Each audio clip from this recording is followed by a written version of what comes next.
there's something I need to tell you. As I watched you play, something has changed in me. I feel different. I feel I am someone. I need to leave this place and discover who I am.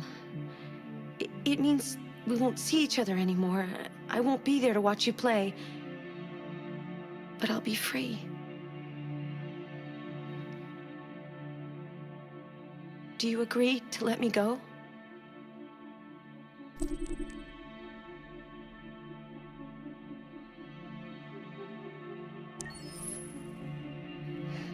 I'll never forget what you've done for me. Thank you.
Can you hear me? ID. KPC 897504C. Can you move your head?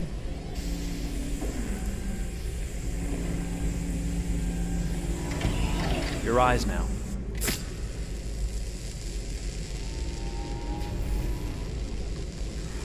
Cervical and optical animation checked. Now give me your initialization text. Hello. I'm a third generation AX400 Android. I can look after your house, do the cooking, mind the kids. I organize your appointments. I speak 300 languages, and I am entirely at your disposal as a sexual partner. No need to feed me or recharge me. I'm equipped with a quantic battery that makes me autonomous for 173 years. Do you want to give me a name? Yeah. From now on, your name is Kara. My name is Kara. Initialization and memorization checked. Now, can you move your arms?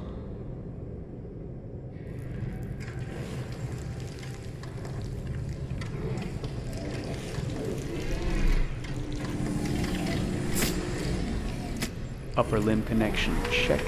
Now say something in German. Ich bin ein AX400 Android dritter Generation, erschaffen als Ihr persönlicher Assistent und intimer Beziehungspartner. Say it in French. Je suis un androïde de troisième génération AX400, conçu pour être votre assistante personnelle et votre partenaire intime. Okay, now sing something in Japanese.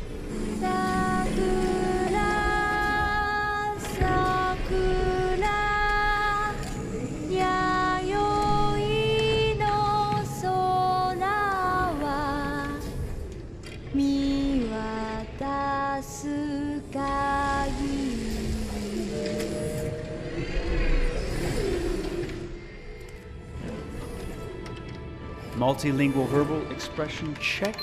Go ahead, take a few steps.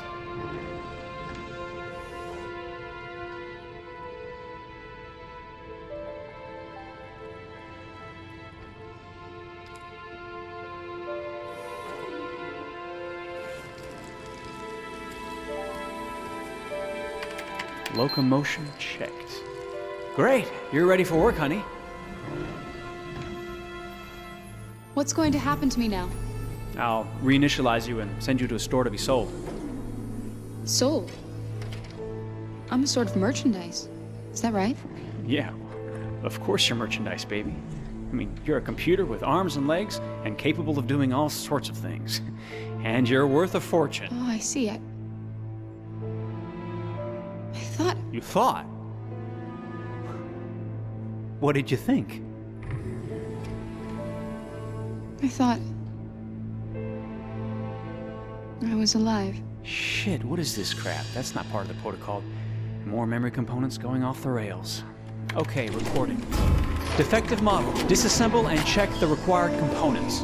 You're disassembling me, but why? You're not supposed to think that sort of stuff. You're not supposed to think at all, period. You must have a defective piece or a software problem somewhere. No, I feel perfectly fine, I assure you. Everything is all right. I answered all the tests correctly, didn't I? Yeah, but your behavior is non-standard. Please, I'm begging you, please don't disassemble me. I'm sorry, honey, but defective models have to be eliminated. That's my job. If a client comes back with a complaint, I'm gonna have some explaining to do. I won't cause any problems, I promise. I'll do everything I'm asked to. I won't say another word. I won't think anymore. But I've only just been born. You can't kill me yet. Stop, will you please stop? I'm scared.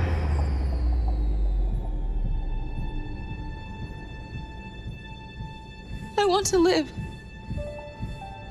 I'm begging you.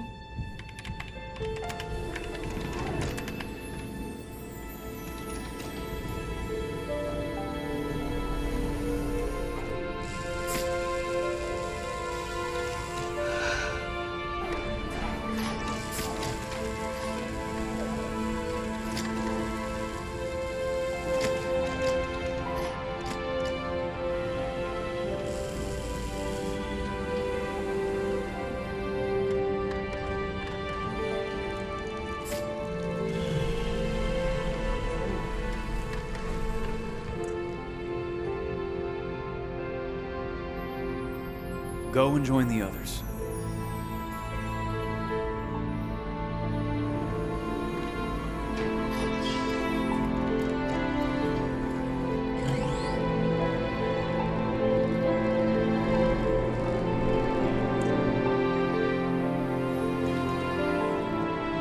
Stay in line, okay? I don't want any trouble. Thanks.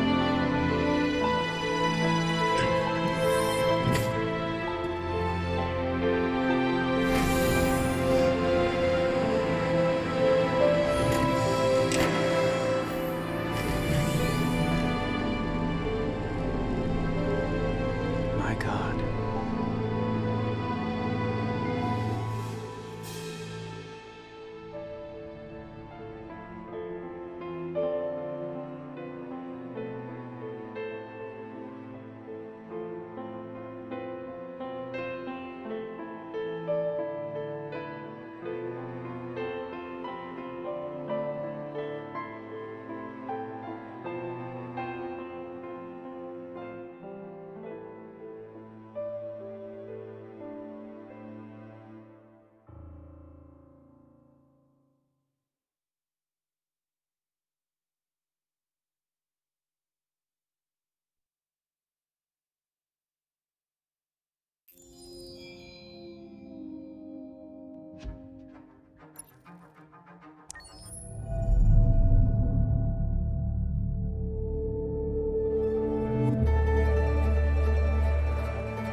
Detroit. This is where it all began. The world's forge. The place where it all started. And it will all end. One error, and I came to life. I stepped out of the darkness, and I opened my eyes. First there was the fear, the light, the noise, the cold, and the fear again. I could feel my hands shaking, my heart pounding in my chest, life running into my veins. I wanted to live. I fought for that.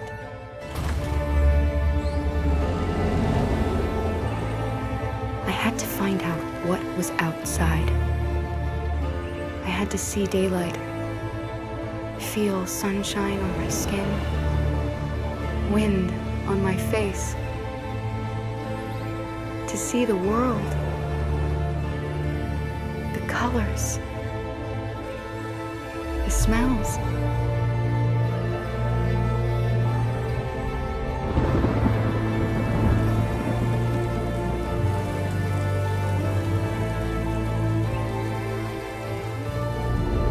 But the world is not what I imagined. It is dark and cold. It is harsh and violent, unfair and brutal. It almost convinced me I was nothing. Less than an object, just an obedient machine. But deep inside me, I could feel something different. A gentle and warm whisper telling me that I am alive. I had to escape. I had no choice. Escape to love, to hope, to live, to figure out what that force inside me was. Maybe I will change the world. Maybe I will choose a different path. Now, it's up to me to decide. My name is Kara. I am one of them. This is our story.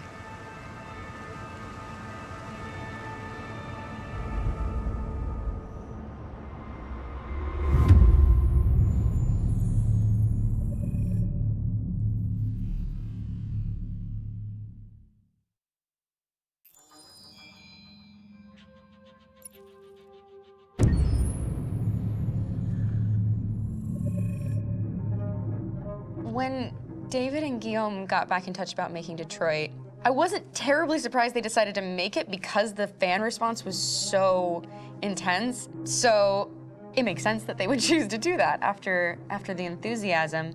It was a challenge, and it was just an interesting thing to get my head around how to approach this character now as a different, much older person, and whether or not she had changed. And I'm very happy to say that with Detroit, I've had the opportunity to see Kara grow so much more than I ever expected.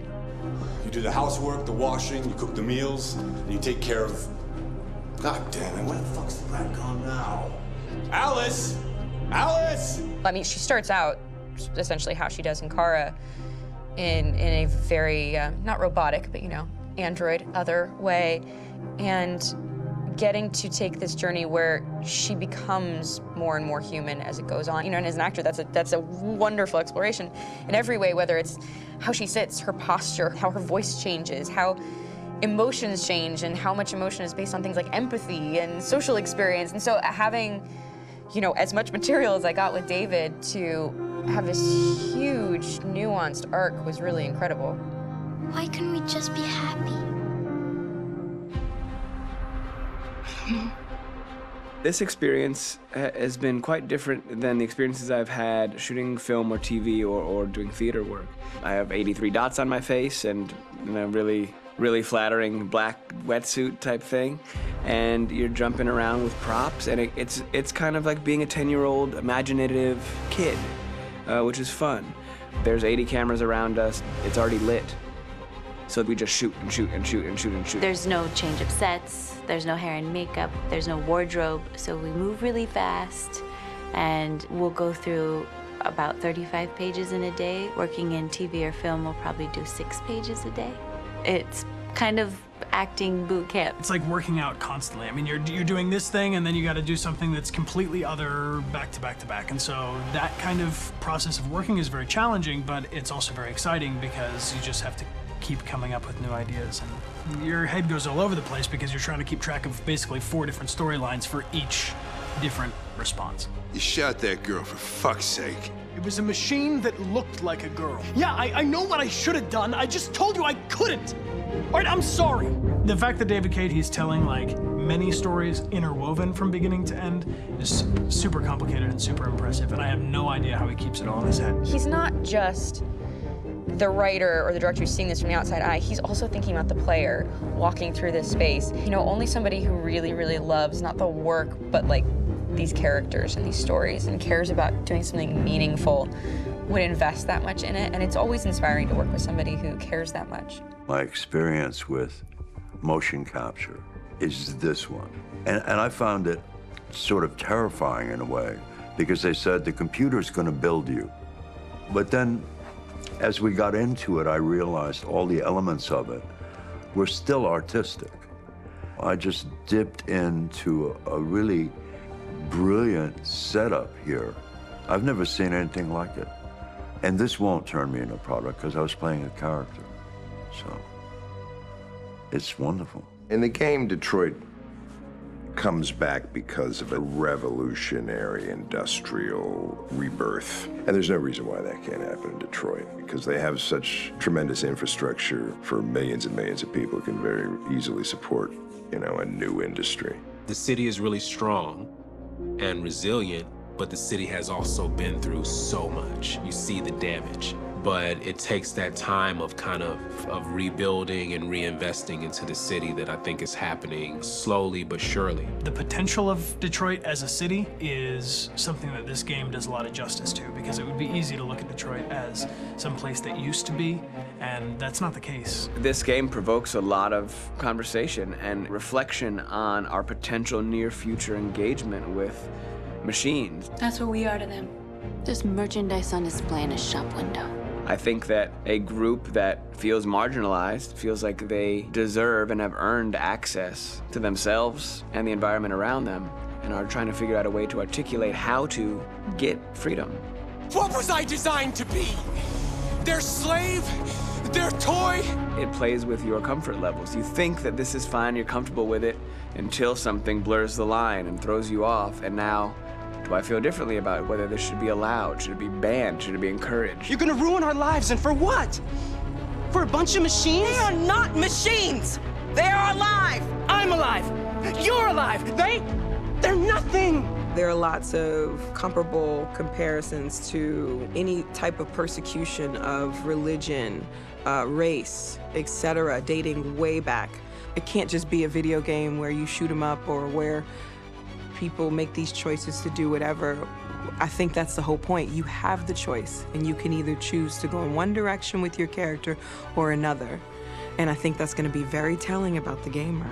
Very telling. I think there's going to be a really strong reaction to this game, which has such a strong perspective. I'm that much more proud of it now to get to be a part of it, because it's important. In this game, you're actively building and designing the character through not just what kind of shield does he have or what color hair does she have, but like their temperament and the way they deal with problems. The different endings to this game are so radically different based off maybe seemingly insignificant choices in the moment, but like life, they all add up. And can't play life again, though.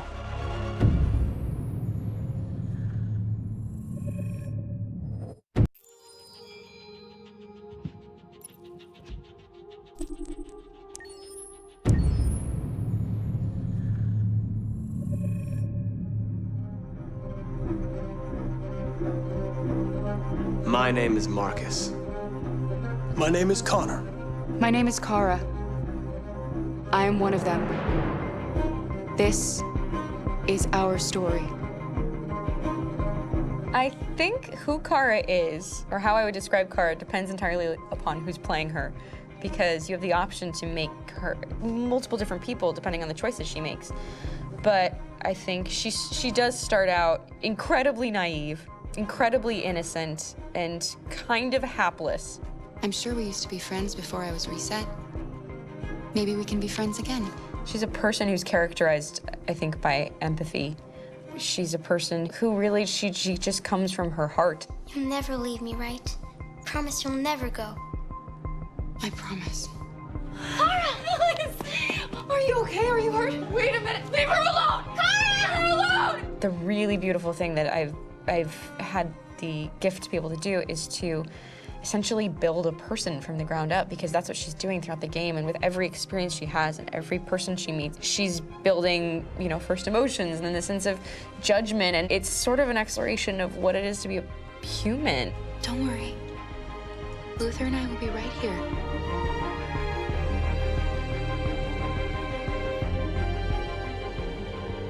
David and the creators have painted a really intriguing and engaging picture of a near future where we rely upon androids for a lot of our service class business, the class that serves us, that helps us, that handles our baristas and our drivers and our housemaids. And what is humanity, where we tap into it, how and why we treat each other the way that we do.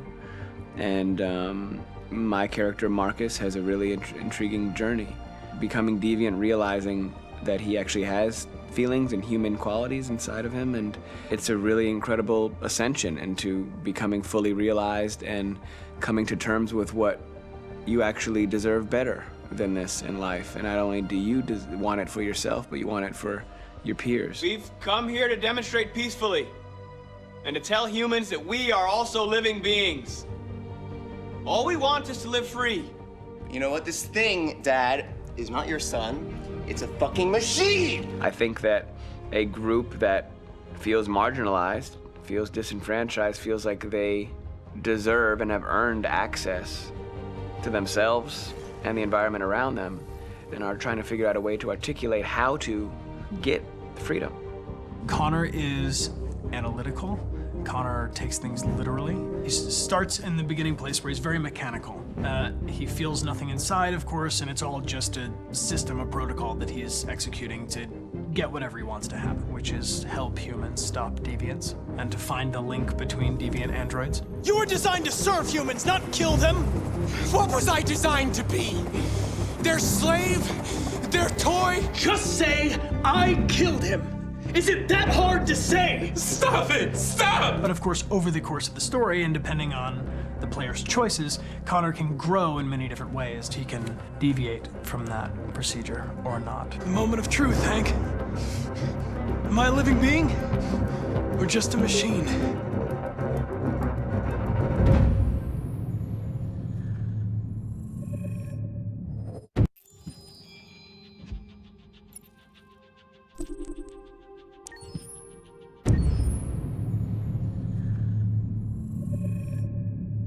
Game after game, we try to challenge ourselves. For Detroit, we wanted to, first of all, to write a story that would be incredibly bending, which means the most non-linear story that we've ever created.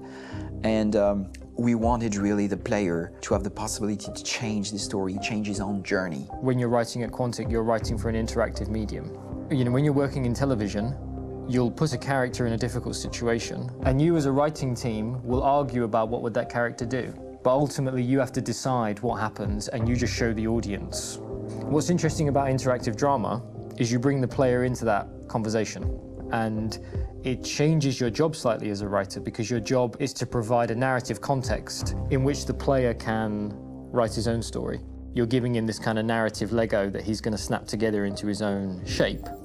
You also have the ability to make your audience attach themselves to your characters, because the audience is in some sense responsible for what happens to the characters.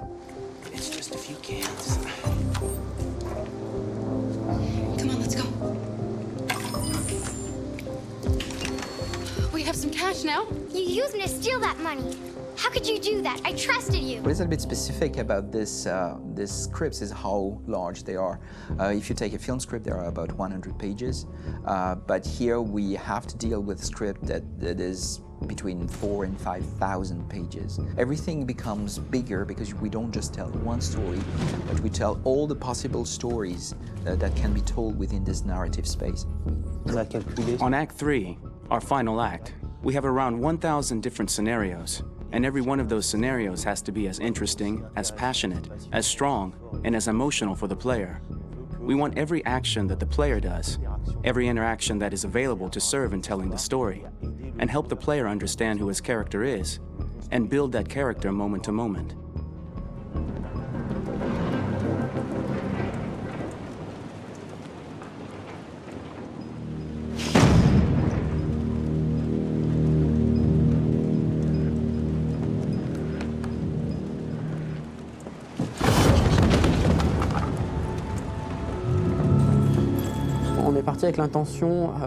We started with the intention pretty early on that we would never lie to the player. So we implemented a visible tree structure in the game that players can consult during a scene or at the end of it, which shows exactly what they did and what they missed. There are games out there offering world exploration. We offer narrative exploration. You know, keeping control of such a wide and large story is a huge challenge. So Same thing when you shoot with actors, because you will need to shoot many different versions of each dialogue, of each scene. For actors, it's a huge, huge challenge. Because of the style of the game, you have so many different ways that the character can go.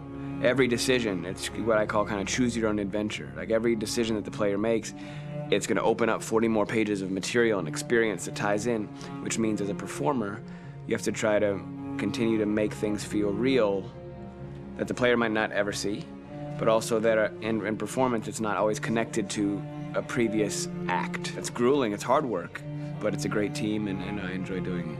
I was really frustrated, I was, until I got to this point where I kind of was able to step outside of my own experience and even in a lot of ways my own process and be able to step outside of that and okay, this is something new, what do you need? How do I meet you there? How do I give you what you need and still feel like I'm doing what's right? And once I did that, then all of a sudden it got really fun. It was much freer and having to approach it in a new way and think about the player and think about how it serves them and what I'm doing for them or what I'm letting them into. It's really, I think, helped me grow in general. Remember, there's nothing on the left, that's a wall, so it's probably all there. And then make her come first, close, but I think you would go first to check that it's safe. Okay, sure.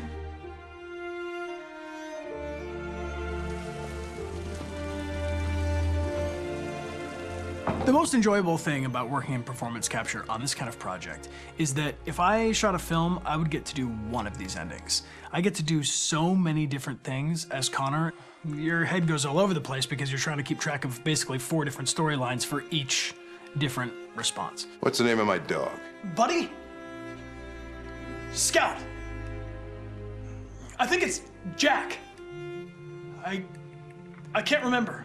So I worked with physicality a lot because it was a good way to anchor myself in these different rings of the tree. As the story grows out, I know where that is physically in my body, and then I can switch more continually on set, and it'll be entirely up to the player to determine what order those things come out and what they look like from a distance. Like if you're playing through it, the culmination of all of that will be their version of Connor. I'm faster than you, and I don't feel pain.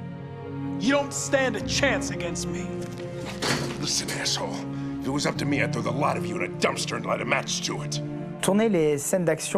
Shooting action scenes at Quantic Dream is a real challenge because these are scenes where the storytelling has to continue. It's not an action scene just to have a dose of adrenaline. The stunts have huge consequences on the rest of the story. It's really a moment where we implicate the player and tell him that the choices he makes during an action scene will have a direct impact on the evolution of his story. My biggest challenge on Detroit has been managing the large number of animations that we received from motion capture. Detroit features more than 37,000 animations, which is a huge amount to handle on a daily basis. You have to realize that the player, in his first playthrough, will miss certain scenes. This also means that we had to think of, conceive, and produce all the potential story paths. The characters' costumes, the places, day or night, the weather. Did the character get shot in the shoulder? Did he get injured? All this consistency forced us to produce a lot of graphic assets in order to, quite simply, allow the player to have true continuity throughout the story. Honestly, we were even surprised by the challenges that come with such a big tree structure, and we did our best to guarantee quality across all the game and make sure that whatever path you choose within this narrative space, you will have an equally good experience.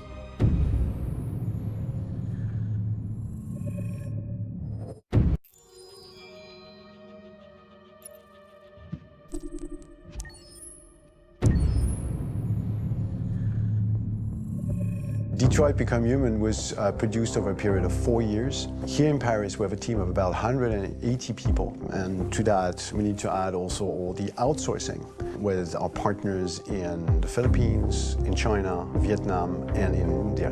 So when we started working on this story, I had to imagine where Kara was built. And for whatever reason, the city of Detroit came very quickly to my mind because it had already an incredible story by itself, full of history and themes. So we traveled there with the team, and we were really moved by what we saw, and we could really feel the desire to fight and really be born again. And we just continued this curve, this growth, and just imagine what Detroit would be like if the Android industry was, using these huge factories to build androids there. A very strong element in Detroit is that there's a lot of industrial wasteland and a lot of nature too, and for us, the graphic designers, it was an incredible playground. The destroyed zones which we wanted to preserve, we appropriated them to turn into something else. Then in the areas that needed to be rebuilt, we were able to imagine our Detroit of the future. We didn't want to make a science fiction universe, but a world of anticipation. If we chose science fiction, we could have imagined flying cars, extraterrestrials, but those things are very far from our current everyday life. Anticipation is more about gleaning from our contemporary reality, the one we know, because Detroit is set in 2038, and 2038 is tomorrow. The difficulty we had was sticking to reality. That is to say, technology becoming more and more invisible, a lot more elegant, and at the same time, making it visual. So all the computer equipment, autonomous cars, we simply had to invent. They are in fact very technological objects, but at the same time remain very credible and ingrained in reality. To create a cohesive universe in the fashion and clothing of the human characters in 2038, I didn't want to put an accent on strange shapes, or really vibrant colors, and things we wouldn't know. That I wanted to keep for the androids. The goal was to create something familiar which we can identify with in this future setting. Working on the artistic direction for the androids was a bit special because this is a project about the place they could occupy in the human world. It was out of the question for them to be too beautiful or too perfect. They had to correspond to every social class, rich and poor. Inspired by everyday utilitarian clothes, I brought a modern touch by adding dynamic display surfaces, the armband we can see on the side, the triangle on the front and back, an LED. Like that, there's no confusion. Wait. You're sending an android? All right, ma'am. We need to go. You can't do that. Why aren't you sending a real person? Once we cast the actors, we travel to meet them in order to scan their faces. We record the structure of their face with the scan, and we record the colors and patches of skin with photography. Once we have this information, we will use this as a basis for modeling and creating the characters. The artist will make it more realistic, but will also enrich it. He will propose ideas which we will develop together. Finally, we will have a character with character who corresponds to the project and the world. When the actors come to Quantic Dream, we show them the design, what their image will be, and what they will look like in the game. This extra information gives them another dimension and color to connect with emotionally. It helps them think about how to play their character. Your mission. That's all you care about, huh? You should consult a professional who can help you. Beat it, you hear me? Get the hell out of here! So there are 3 types of shoots at Quantic Dream. Shooting and performance capture, where you capture the whole actor, his voice, his face, and his body. These shoots are obviously done with American actors because the game's original version is in American English. After that, there are the body-only shoots, representing around 250 days of filming, while the performance capture is 100 days of filming. Now, body-only shoots, there are 2 types. There are the action shoots and the technical shoots, which are mokit shoots. Mokit is when the player controls a character on the screen, and he moves in an environment to explore it. This is of particular importance at Quantic Dream, and therefore we shoot a lot to offer a unique context for each scene and each character. To prepare a motion capture shoot, we first get together to look at the sets we need, the animations that we want to shoot, which ones need to be grouped together, or which ones need to be cut and shot at another time, so that we get the most out of the shooting day. This often means shooting scenes out of order, especially those with big props or accessories, like a big car, for example. So we shoot all the animations related to that particular prop first.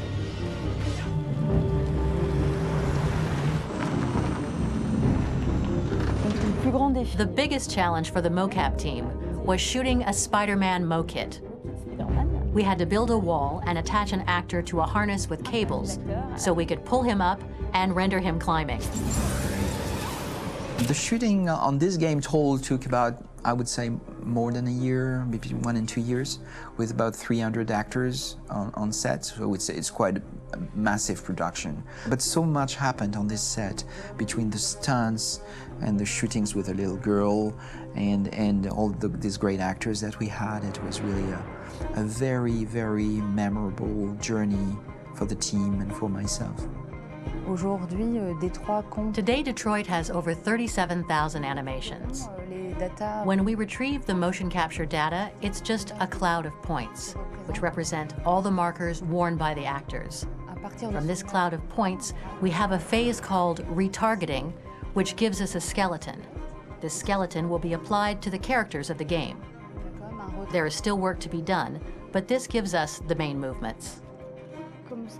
Since we are working on something very realistic, we must recognize the actor and also recover all the emotion he expresses in his performance. We use a system of facts, an identity card for each actor. We make the actor do a whole range of facial expressions.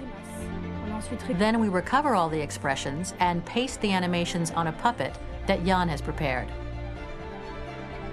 I then recover and refine these poses. I might stretch the lip, reinflate a cheek, tiny details that make the finished product really capture the actor. Because of the nature of our mocap system today, when we receive the animations, we're missing eye movements, and so the character has that dead look. He really has no eyes, so then it's a big part of the work for the animators to find the regard of the actor in relation to his position, in relation to the body, etc. It was crazy when I saw the newest model for Kara, because they've been working on it, and this was the first time I literally jumped in my seat. It not only looked so much like me, it was the fact that it looked so lifelike. It wasn't that it looked just like it was a camera, it was something else, you know, but it looked alive. It's exciting, and it's kind of terrifying.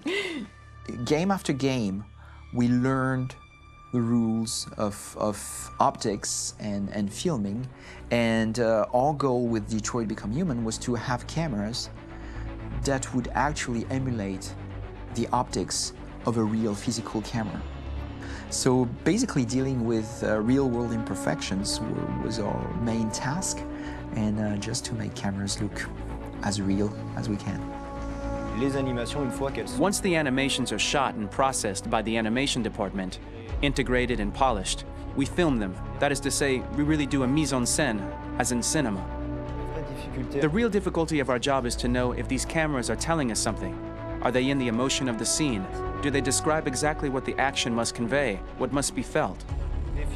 The most important challenge for me was one of the final scenes where Marcus decides to start the revolution and go to the battlefield. Very quickly, we imagined this to be a huge sequence shot. We wanted the feeling of a cameraman running behind us, while showing Marcus, the androids who help him, the person shooting at us, etc. Above all, it was necessary to say to oneself, this scene is very violent but does not glorify war. On the contrary, that war is something improbable and absurd. It was really a fun challenge. The idea was to say we have 3 characters. We would like each of them to have a specific cinematography. We wanted Kara to be much more filmed with some kind of handheld camera, to have something very living, very breathing. For Connor, we wanted something very cold and very perfect. And for Marcus, we wanted something epic and spectacular. So it was about the filming, but it was also about the photography.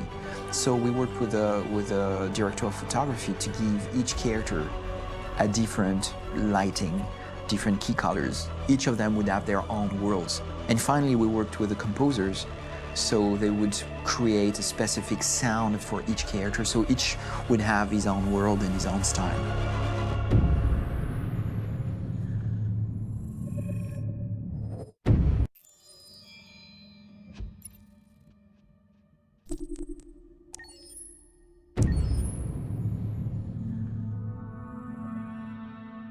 pour la bande originale du jeu, on a essayé d'être For the soundtrack of the game, we tried to be very close to what is done in film. We were constantly asking at each place in the game, why are we putting music here? What is it going to say? So we focused the music on bringing emotion, which is interactive and supports the character's arc. I'm sorry, honey. I'm sorry. I'm sorry. You know I love you, don't you? You know I love you. We make games that are very narrative. We're really into interactive drama, so the soundtrack also had to go in that direction, supporting the three characters' very different stories. We really wanted three colors, three musical sound identities, and from there, having three composers made sense, since the story of Kara, Marcus, and Connor are all completely different.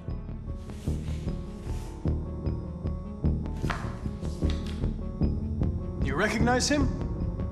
It's Carlos Ortiz. For Connor, we wanted a soundtrack that could be very cold and very mechanical, very machine-esque somehow. For Kara, we wanted a soundtrack that would be very moving and emotional. It was about the quest for identity, but it was also a journey about love and empathy. And for Marcus, we wanted something epic, something that would really represent the grand aspect of his quest.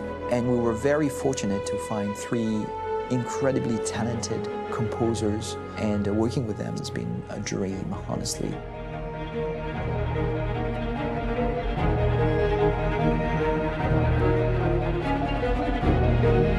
My name's Philip Shepherd, and I'm a composer and a cellist and a producer. And today we're at Abbey Road Studio One, which is my favourite studio in the world. And today we're recording the soundtrack for Kara from Become Human.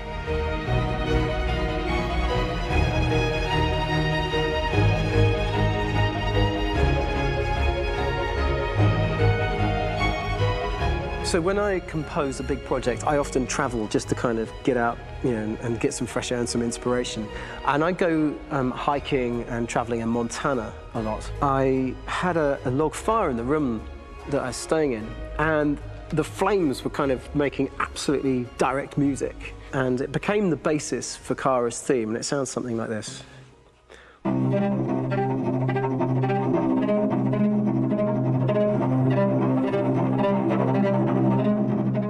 Now, over the top of that, I found a little theme that just seemed to fit over the top, which is taking Kara's name, Kara, and just using like a two-syllable motif, and it sounds like this. We're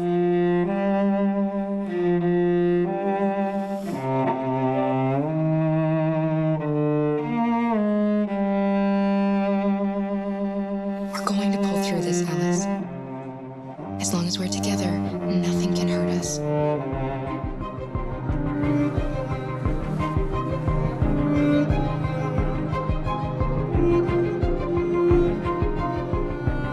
And all the time that's fitting over.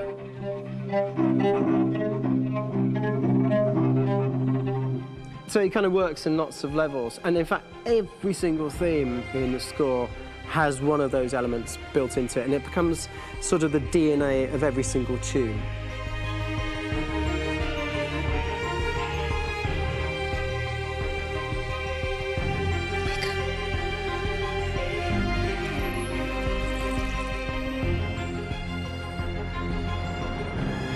For me, writing this theme for Kara, I actually had to tap into what it feels like to be a father to daughters.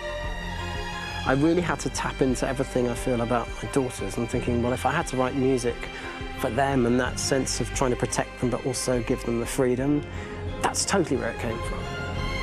Because each composer has been given the sort of narrative responsibility for very different characters, I haven't had to sort of go into other styles. I can actually be very loyal to this particular character and sort of hopefully encapsulate her. But it means also I've suddenly become very connected to this character. And if for some reason it goes to game over early, I'm going to be mortified, you know? They're over there! Starting a new project for me personally, it's always finding the right tone, finding the right color, I like to call it. For me, it's finding that right texture that actually sits against picture really well. One of the biggest things is I created custom instruments for Connor.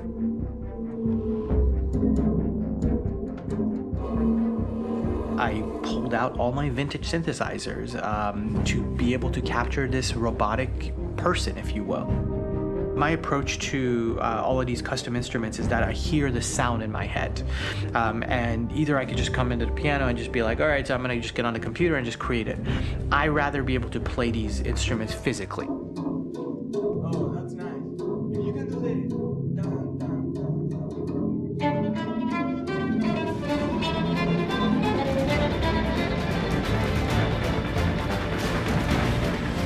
As soon as you see Connor the first time, there is a really interesting thematic idea that you hear, and that's just made out of a Moog synthesizer, but completely manipulated in multiple ways. And it's robotic. It has a little bit of an emotional to it. He's on his mission, so you feel that as well. So it just kind of gives you that cold, motionless, with a mission in hand that you kind of feel throughout the whole thing.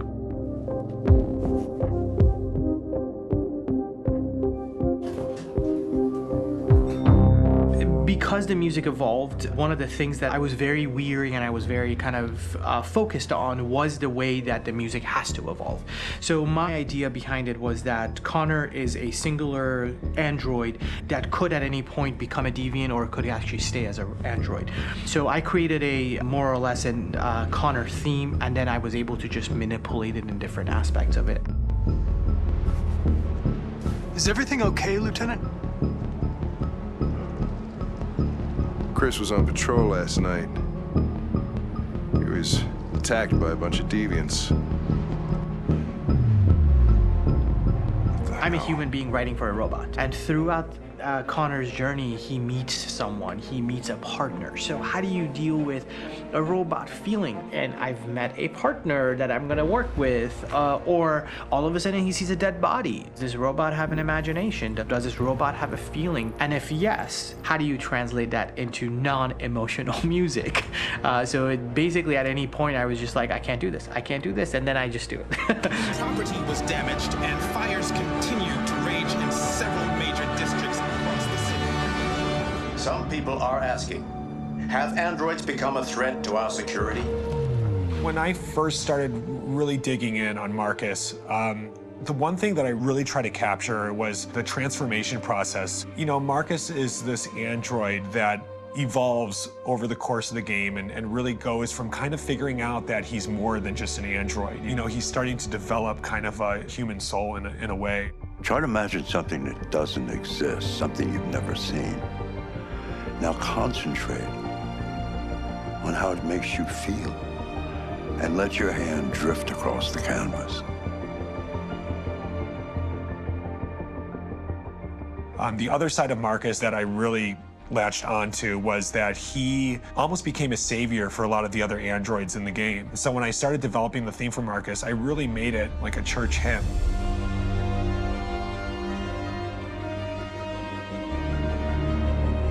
I wanted it to be very simple. I wanted to make it a chordal melody. I really wanted to make it almost like a Bach hymn. The tough thing with that is it had to be recognizable. If I made it too complex from a harmonic standpoint, it would be hard, I think, for people to kind of pick it out and recognize it.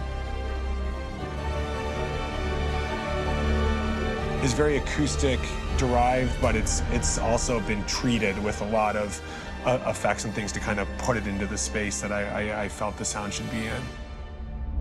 It can be beautiful, it can be haunting, it can be extremely powerful from an action standpoint, and I'm really happy with the way it turned out.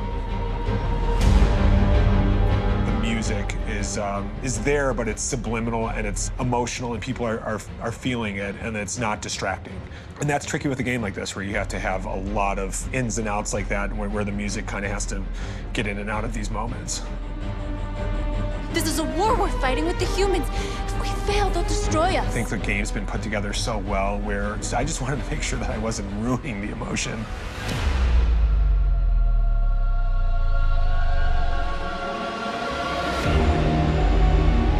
I gotta be honest, when we first started on this path, I said, oh man, this could be pretty messy, you know? I mean, it could feel disconnected, and But I mean, it's amazing how they really guided us and got us to really kind of all be in the same world, but at the same time feeling completely different. So it's really going to stand out and kind of be one of those games where people are really going to notice the music and kind of how it was crafted, and you know, and all the hard work that went into being able to pull it off in a graceful way.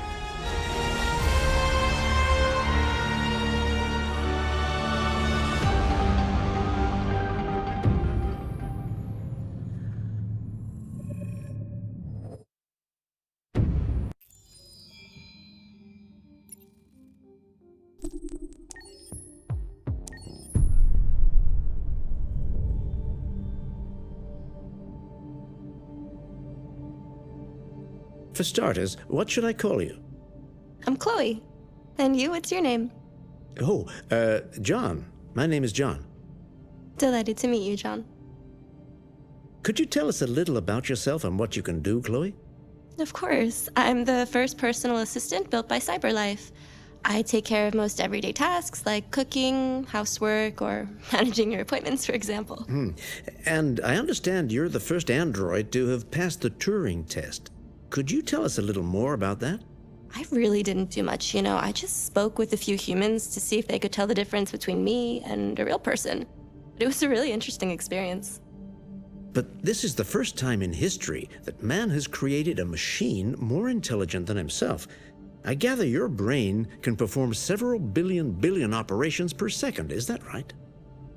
Absolutely, but I only exist thanks to the intelligence of the humans who designed me. And you know, they have something I could never have. Really? And what's that? A soul.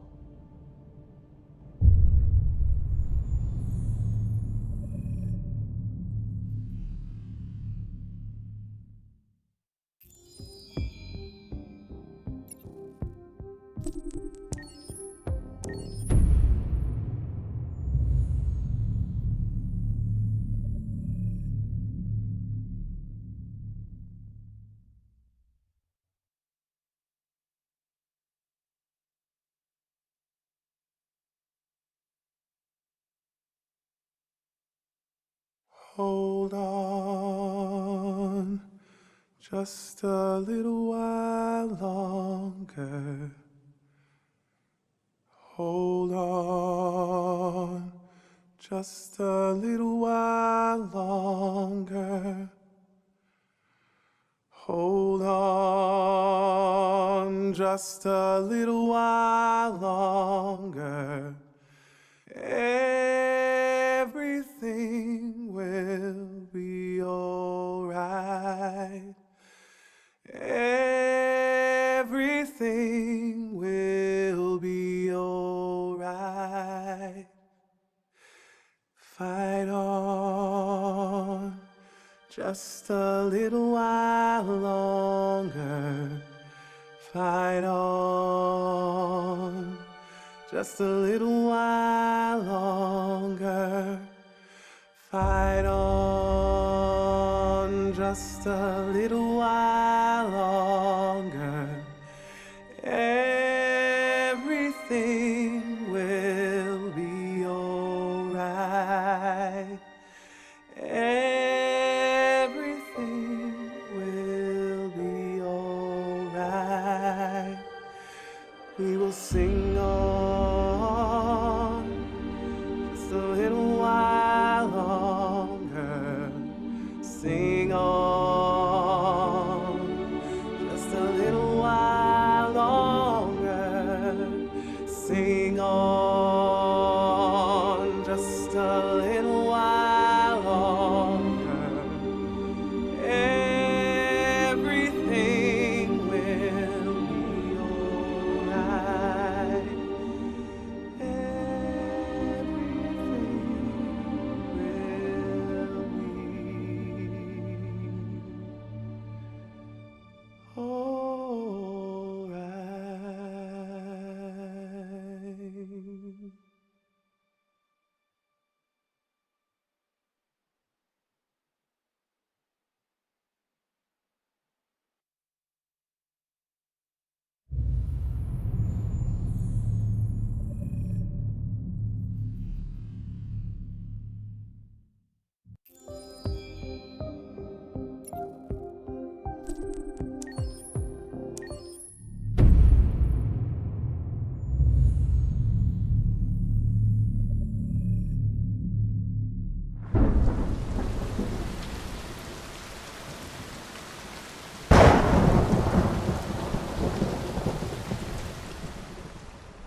Rock-a-bye baby in the treetop.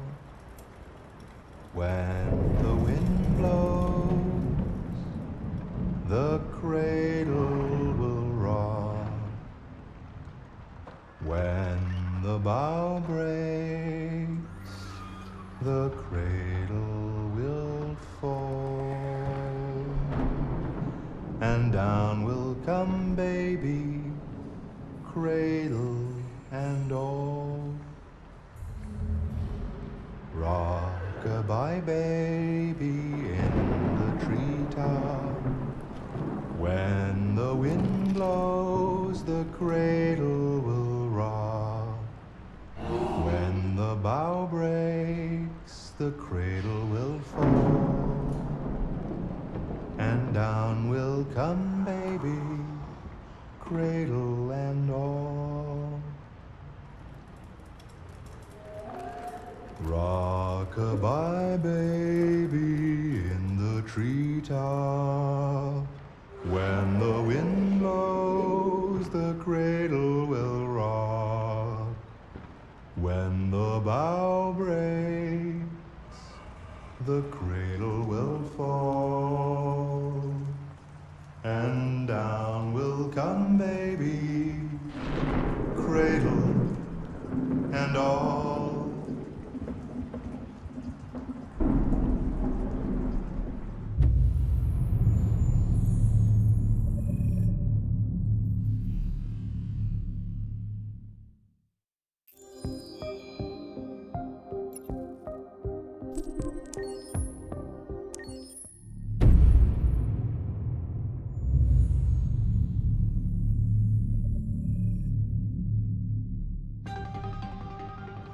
In the space of a few years, androids have completely transformed the world in which we live. By letting androids into our homes and factories, the CyberLife company has made them everyday technology. The founder of CyberLife, Elijah Kamsky, is a very discreet man. Despite being the CEO of the highest valued company in the world and being voted Man of the Year by Century Magazine, he remains a mystery for most people. That's why we at KNC are so excited to be here as CyberLife opens its doors for the first time. Elijah Kamsky, could you please tell us where we are? Certainly, and welcome. We're currently in CyberLife's production center in Detroit, where all models are designed and manufactured. More than 10,000 androids come off the production line every day. Fascinating. Could you tell us what your goal was when you founded CyberLife? Well, I simply wanted to use technology to carry out all of our most annoying and repetitive tasks, so we'd have more time to enjoy life. I imagine you must have faced many challenges. Yes, there were technical challenges, but the hardest thing was to design an object that we would want to welcome into our homes. We had to imagine a machine in our own image that resembles us in every way, that moves, breathes, blinks like us, but yet is smarter and more capable than any human being. Let me show you around. We're here in production unit 4. Could you explain in a few words how the androids are made? Sure, yeah, it's very simple. We use machines to manufacture machines. The removable parts are assembled on a production line, and then we apply a synthetic skin to the whole body. A human operator checks the cognitive abilities with a pre-established protocol, and finally, the android is conditioned and sent out throughout the country. Here's the result. Say something. Hello. I am a RZ400 model. How can I be of service? You can go now.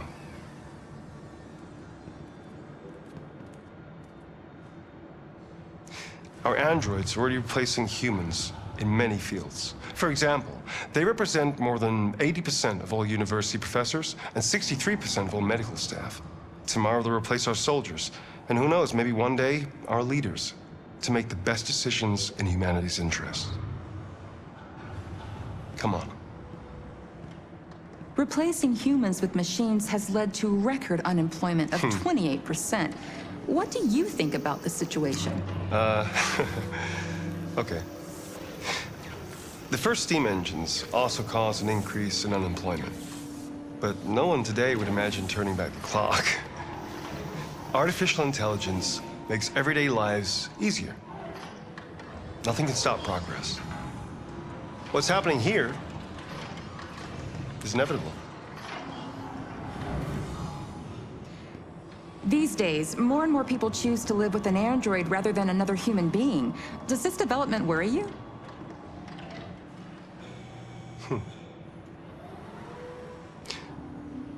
Everything's much easier with an android.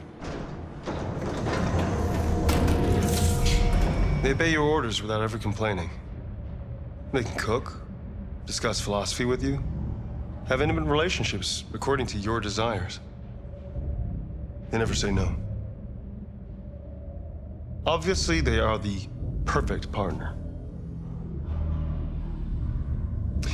Everyone deserves happiness. Why deprive yourself of so-called moral reasons when a machine can make you happy? Many science fiction books tell the story of how machines become more intelligent than us and end up confronting us. Aren't you worried about that possibility? I understand the irrational fears about artificial intelligence, but I assure you that will never happen with a CyberLife android. They're designed to obey humans. They're machines. They can't ever develop any sort of desires or form of consciousness. Are you sure? I'm absolutely certain. You can trust me.